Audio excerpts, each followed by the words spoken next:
Madame, Messieurs, sachez que ces points de presse fait suite à un atelier portant sur la même matière et qui s'est déroulé concomitamment à Kinshasa et à Goma, dans le Nord Kivu.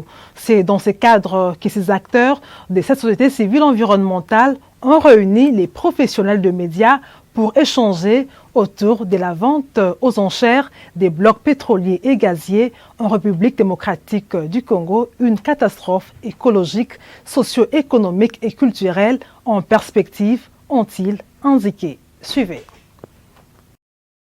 Dans le contexte de blocs pétroliers et gaziers et la promotion des activités extractives plus largement en République démocratique du Congo, au regard des engagements pris depuis la COP21 de partis de promouvoir les énergies renouvelables, les organisations de la société civile congolaise, les mouvements de jeunes et les peuples autochtones pygmées réunis autour de la conviction considèrent que la préservation de l'environnement est un devoir moral et une responsabilité envers les générations futures.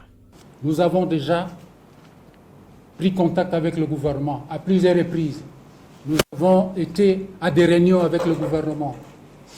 Il y a même certaines informations qui ont été échangées entre nous et le gouvernement. Nous avions amené l'opposition et nous avons suivi ce que le gouvernement a dit par rapport à ce bloc pétrolier. Nous nous opposons à la vente des blocs pétroliers et gaziers. Et nous sommes allés beaucoup plus loin en disant qu'il y a d'autres alternatives qui peuvent permettre au gouvernement de générer des moyens, de générer des ressources pour lutter contre la pauvreté.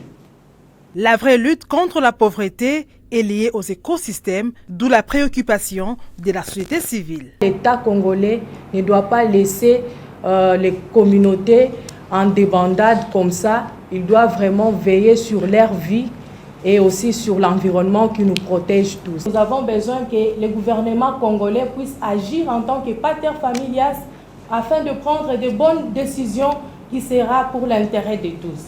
Quant au respect des normes de ces blocs, la société civile précise. Si il faut parler encore des normes, nous avons vu, nous tous, je pense, nous avons lu les rapports qui sont sortis sur la façon dont certains de blocs dits ont été donnés. Alors nous, notre crainte, à part la question de l'écologie, c'est revenir encore sur le fait qu'on a peur que nos dirigeants soient encore en train de se foutre de nous, en fait. Nous avons une mauvaise expérience.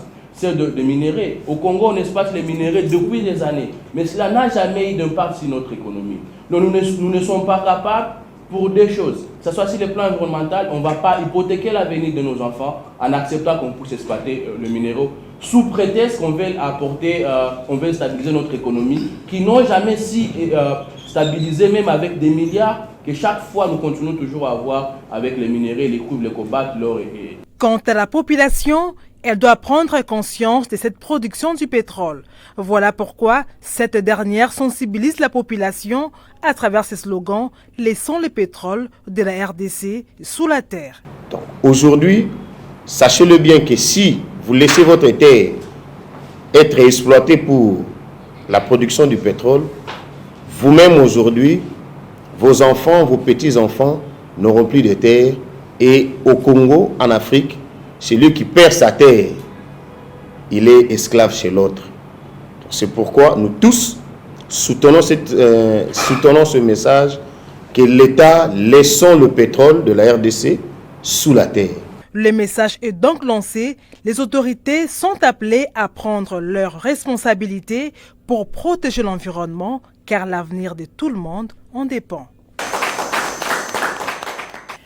Voilà, mesdames et messieurs, c'est par ces points de presse que nous bouclons ces numéros du magazine RDC Environnement. Merci à Guylain Mouzembe de Gonzac de l'avoir réalisé, ainsi qu'à toute l'équipe rédactionnelle et technique qui a concouru à la réussite de ces numéros de RDC Environnement, magazine produit par la rédaction de l'agence Galaxy Média AGEM. Quant à moi, je retrouve très prochainement, toujours avec le même plaisir. Prenez soin de vous et surtout de votre environnement. Au revoir.